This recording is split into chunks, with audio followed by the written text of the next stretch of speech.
Hi, folks.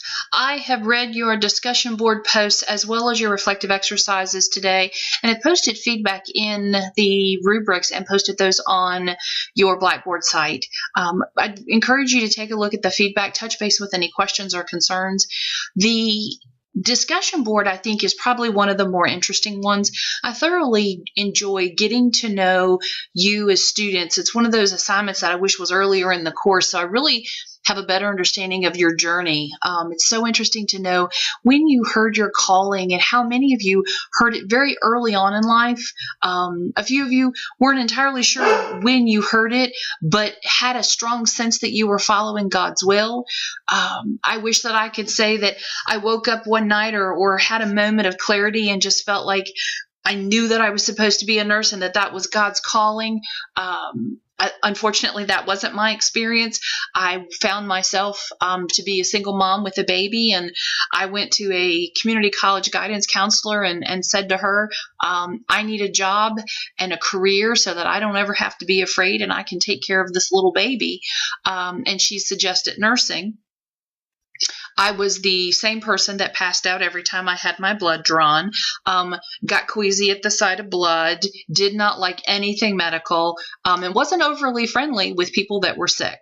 So the idea of being a nurse was not something that overly thrilled me. When I shared my thinking with my mom, she asked if I had any idea what I was getting into, and the honest answer was no. I didn't know what I was getting into.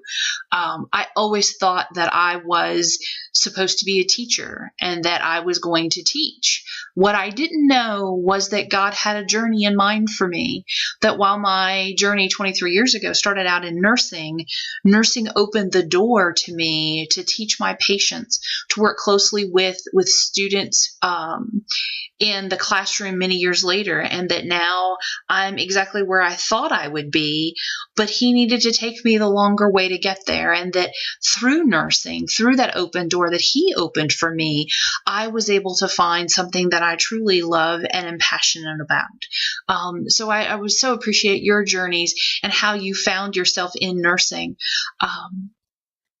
It was so interesting to me when we were looking at what it meant to serve others in the role of a nurse. Your classmate Lisa wrote something that I thought was so incredibly poignant and so on target. I want to read it for you so that I can share her thoughts with you.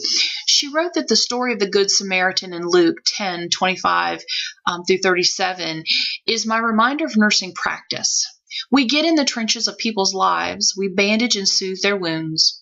We make sure that they are safe and nourished. We, nurses, do not walk away. We answer the cry for help.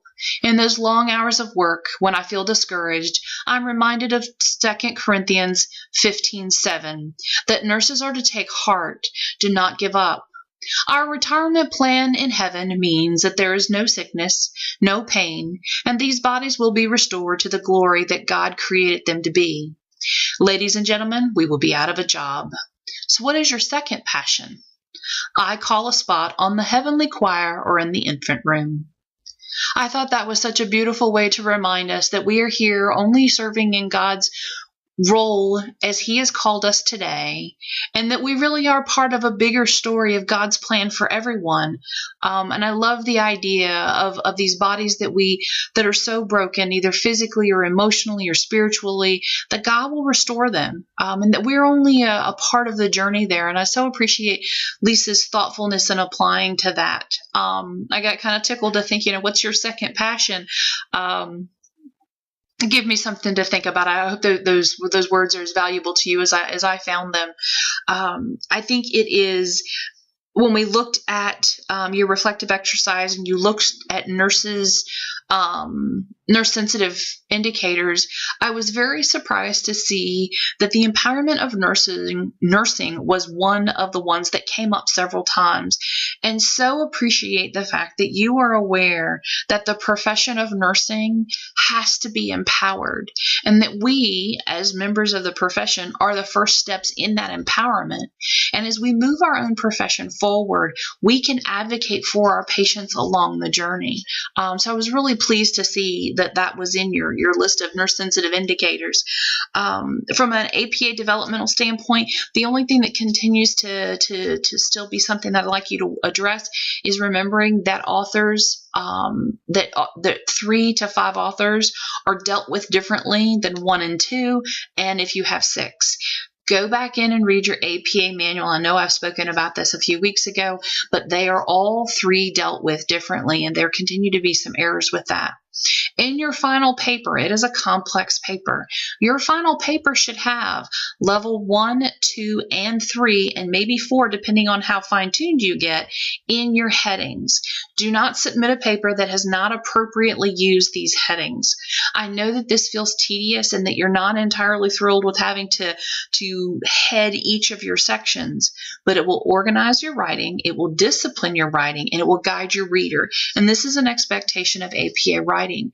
So as you write your paper, develop short headings for each section and organize them based on level 1, 2, and 3. I think that's about it. The last thing I want to remind you, I did send out an announcement on Monday just reminding you, but I know with the holidays it may have been missed.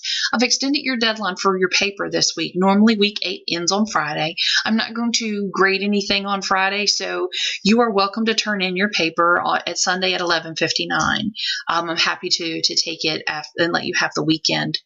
If you want to turn it in Friday, that's absolutely fine. That doesn't hurt my feelings at all. I just wanted to give you extra days because I wasn't going to grade them over the weekend anyway. So if that provides you a little bit of a deep breath and gives you a chance to focus on getting some extra time on this paper, then you're more than welcome to have it. Know that the course closes at 11:59 on Sunday. I will not take anything after that point. So if you have anything else that's left out there that you need to complete, make sure that that's completed as well.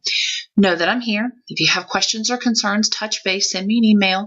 Let me know how you are and if you need anything as we finish up the last few days of this course. This is my last feedback video.